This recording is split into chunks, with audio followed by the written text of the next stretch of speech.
அடுத்த நொடி நிச்சயமில்லாத வாழ்க்கை. நேற்று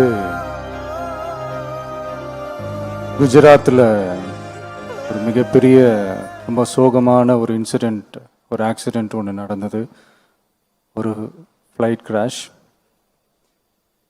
சில வீடியோஸ், சில ஃபுட்டேஜஸ், சில அந்த ஃபோட்டோஸ்லாம் பார்க்கும்போது உண்மையிலேயே மனசுக்கு ரொம்ப மனசே பதறுது. அடுத்த நொடி நிச்சயமில்லாத வாழ்க்கை. இப்போ இறந்தவங்க எல்லாருக்காகவும் ஒரு 2 நிமிடம் மௌன அஞ்சலி செலுத்தணும்னு நான் கேட்டுக்கிறேன். ப்ளீஸ்.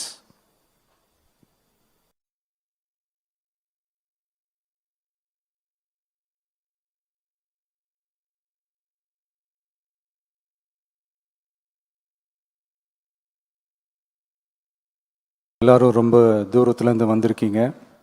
எல்லோரும் ஃபேமிலியும் நான் தனித்தனியாக நான் மீட் பண்ணி நான் பேசுகிறேன். பட் ஒரு சின்ன ரிக்வெஸ்ட், இந்த சந்தர்ப்பத்தில் யாரும் தவறாக இடத்துக்கு வேணாம், பேச்சை மட்டும் கொஞ்சம் கம்மி பண்ணிக்கலான்னு நினைக்கிறேன். ஸோ அப்படியே நம்ம கண்டினியூ பண்ணலாம். தேங்க்யூ.